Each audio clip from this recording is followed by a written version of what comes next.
Hi everyone, welcome to Life Tips by Ning. In today's video, I'm sharing how to analyze a BaZi chart if your daily master is a Yin Fire born in the winter season. I'm also going to share the foundational logical framework to analyze any BaZi chart. So let's begin by sharing the personality of a winter-born Yin Fire person. Because the dominant element for winter is water, and water represents wisdom, intelligence, composure, and calmness. Winter-born Yin Fire people are very reliable and stable. They're natural-born leaders. The reason I say it is because it's a perfect combination of the strength from both Yin Fire and water. Because Yin Fire means this, I have this patience and influential power to gradually output my value system so I can influence and elevate other people. And on top of it, you also have the strength of water, meaning you have a plan. You're very wisely deploying your intelligence to influence other people. Those are the two must-haves for a successful and strong leader. But I think the only downside for winter-born Yin Fire is they might have a lot of stress, either self-incurred or from external environment. So it's very critical to learn how to cope with stress and translate it into motivation. The favorable element for winter-born Yin Fire is exactly the same as fall-born Yin Fire. So you can just refer to the fall born Yin Fire episode.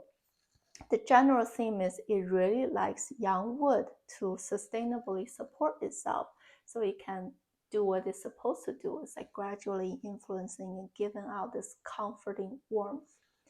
So I won't like duplicate the concept. You can just borrow that prior episode. Today I really want to focus on this logical framework of how you analyze any BaZi chart, because now we're kind of 40% progress, right? We finished 4 out of the 10 total daily master types. Some people might think, oh, I have a better understanding, kind of a feeling of what BaZi is and how to look at it. And some people might think, this is so abstract, and you hit a bottleneck of this is too complicated. I just don't want to do this anymore. But my reason of sharing this logical framework is I hope this can be a useful tool for you to overcome this bottleneck. And with future, once we finish this BaZi series of the rest of these case studies and theoretical sharing, just with time and practice, I do believe people will get there. This is just a tool to gain some efficiency so you can get there quicker and easier. But again, I think this is, even though it might seem really hard, this is such a valuable tool for us to navigate through life. So my whole intent is, because I have a Chinese channel, right? Like people have more foundational cultural understanding of this stuff. This English channel, I keep on doing it not only because I want my kid to, when he grows up, right, he can understand the beauty of this ancient Chinese wisdom, but I also want to share it with the world. Like if you're interested in traditional Chinese culture and wisdom and how this type of tool can help you with life, why not? Like sharing is caring. But without further ado, let me go through my logical framework of analyzing any BaZi chart. There are total 5 steps. The first one is like, if anything, look at your position number 3, your daily master first. Figure out what is the default trait. Like, what are we talking about here? Like, are you a yin or a yang type? Which of the 5 elements do you belong to? Because all of them have their natural preferences. Since we finished the wood and fire series, you should have a better sense of, oh, if I'm a wood daily master, I naturally like a good combination of water and fire, because the sun and water creates this healthy ecosystem for me to thrive. If you're a young fire person, naturally just my best friend will be a young water, because that it's a good supporter to showcase my grandeur beauty. Yin Fire, we just finished the Yin Fire series, so it's about number one friend, young wood, because wood can sustainably grow in fire for it to give out that comforting warmth and brightness. So that kind of give you a starting point of who are we talking about here. And then within this first step, you know who you are. Then we need to assess what's this environment or condition that's surrounding you. That comes from the remaining 7 letters in your chart, right? You can see it's a seesaw. On one side is the element who are my friends or same as me, making me strong. On the other side is the other element that suck away my energy or suppressing me to make me weak. Once you figure out the relationship of the remaining players in your BaZi chart, you can figure it out. Am I fairly strong? Am I too weak? Or am I in this balancing zone? That's condition assessment. And on top of it, you can also assess this environment you live in. Is it too dry? Is it too wet? There are 2 major camps for dry versus wet. So because wood and fire represents the spring and summer seasons, that corresponds to the yang side of things. So it's warmth, it's dryness. And then the second camp is this metal and water camp. Because they represent the fall and winter seasons, that's more yin dominant. So it's a yin and yang balancing. That's why the metal and water camp is more the wetness, the coldness. And earth belongs in the middle. You have the dry earth type and the wet earth type. So the dry earth, like the yang earth type, is more having that wood and fire traits, versus the yin earth type is too wet. It's like a yin wood, like a November type of birth month. That is more aligned with the metal and water type of characteristics. And your whole goal is to see, is the dryness, wetness, coldness, hotness, is it fairly balanced from those different elements, or I actually have a lopsided condition? It's all about how do we regain balance. And the secondary trait is more about do you have a dominant condition in your chart, meaning 1 or 2 dominant 5 element, and what type of 10 spirit does it represent? For example, if your position number 6 is an official type of energy, the one suppressing yourself, and on the top row, you also have the same official energy. So that could be your number 1 dominant player in your BaZi chart. Then that translates into, okay, this is my dominant personality, and this is the corresponding strengths and weakness of that 10 spirit, and how can I take advantage of my strengths to be more successful? Last but not least is the flow. It's like a Pac-Man, right? It operates horizontally or vertically in your chart. So is it like conflicting with each other, or is it actually flowing really smoothly? For example, your position, let's say on the bottom row, right? So 5, 6, 7, 8. A good example is 5 is water, 6 is wood, 7 is fire. So it's water grows wood, wood grows fire. That flows beautifully. That means you have less conflict in your head with what you really want to do.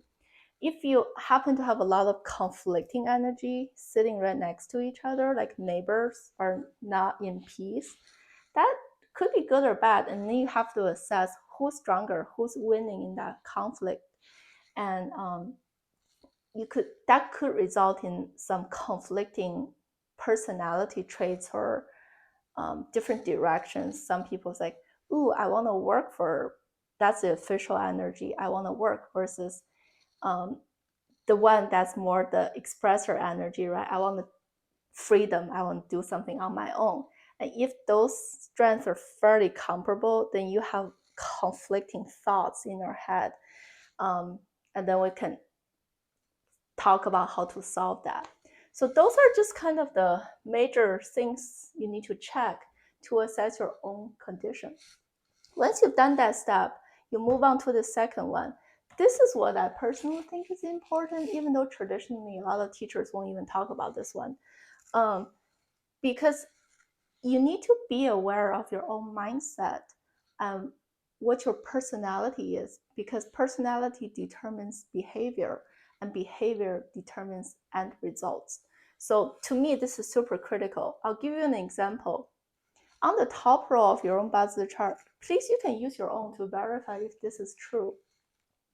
The annual pillar, position number 1. What is the corresponding 10 spirit in your chart? This is what your internal, very deeply buried personality trait people might not know. In contrast, the hourly top row, position number 4 in your BaZi chart, this is the vibe and the personality you give out to the world and how other people perceive you.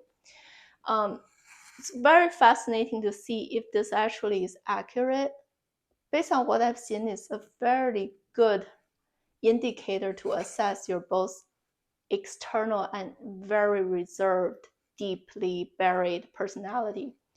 And then, because each pillar represents different life stages, because the yearly pillar is our younger years, the monthly pillar is our kind of 20s to 35, the daily pillar is our middle age, like 35 to 55, and then the hourly pillar is our retirement age, right?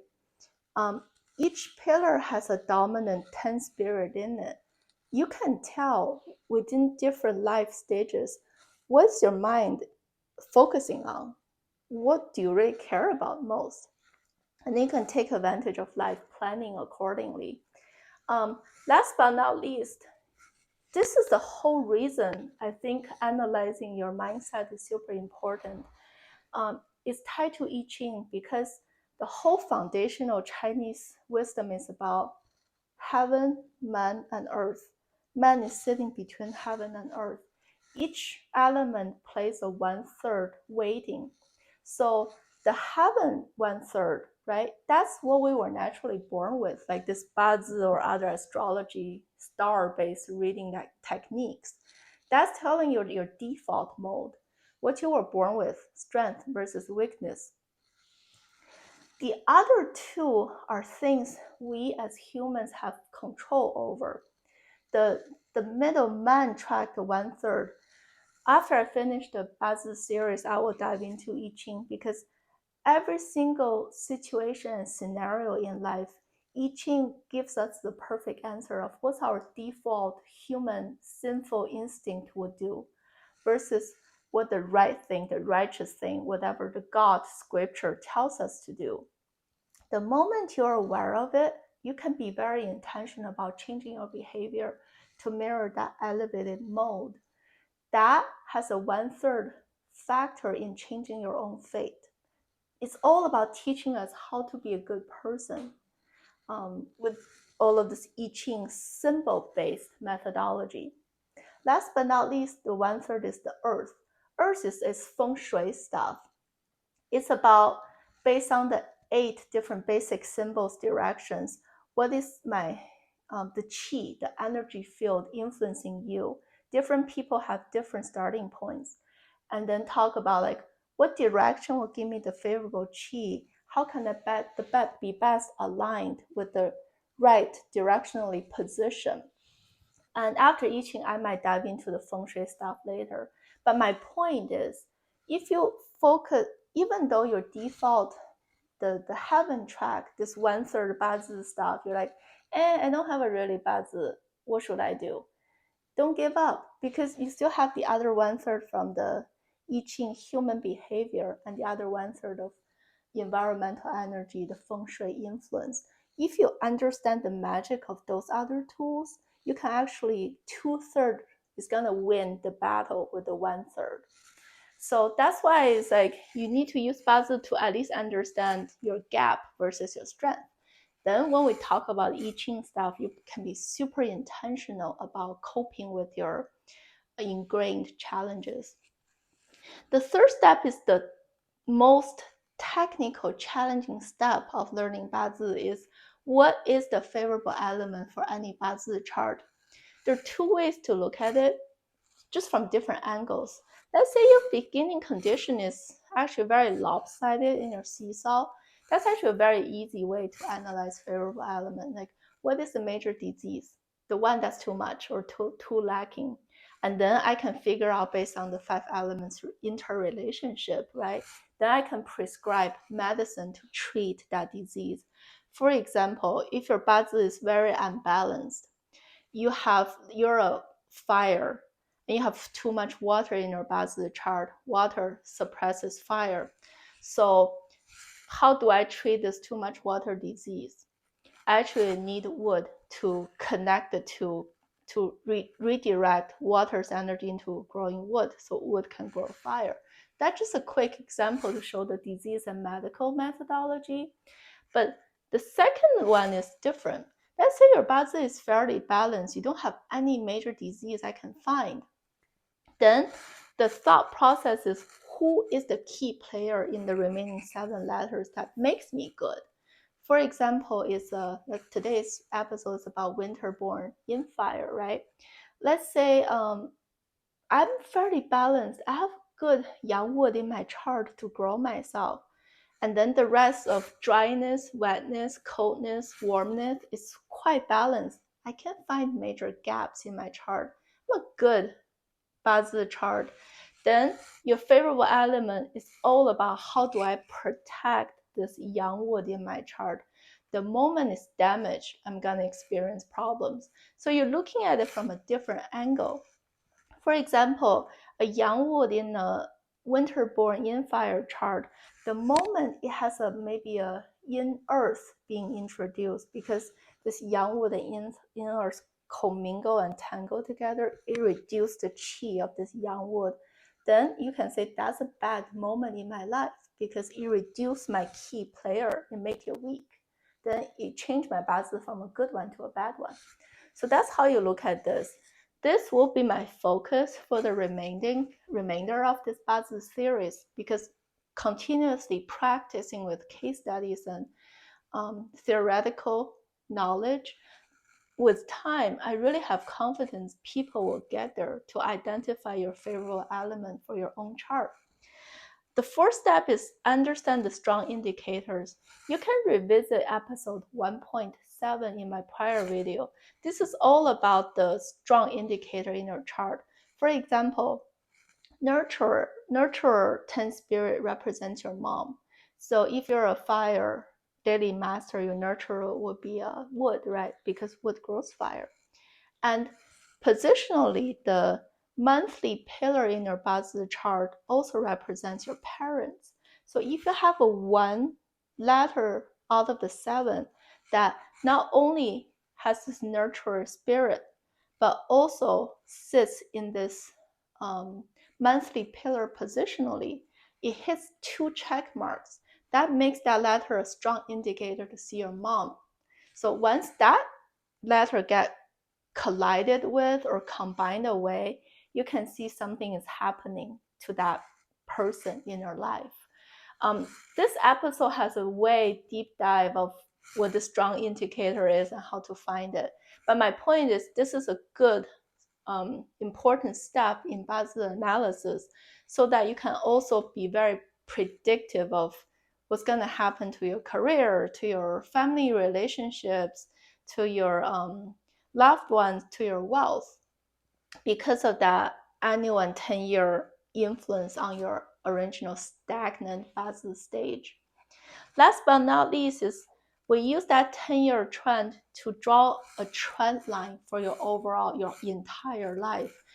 Because once you figure out your favorable element, or what are the things you truly hate that will damage your key player, each chart you can see the 10-year and annual trend, right? Is it like which 5 element is it? Is it yin or yang? What's the influence on my BaZi based on what I like versus dislike? Then you can draw like the upward momentum and downward momentum trend line for your entire life. That's the beauty of BaZi. So you can take advantage of supporting energy to make major life decisions. That's the whole point of learning this complex life tool, because once you get the gist of it, it's a super supportive tool to help you navigate through the ups and downs of life. So thank you for watching today, and I look forward to finishing the rest of this BaZi series with you, hopefully by the end of this calendar year. So after the BaZi series, I'll dive really deep into this I Ching to figure out the man 1/3 factor and how can we better be in the driver's seat of our own lives. So thank you for watching, and I will see you next time. Bye.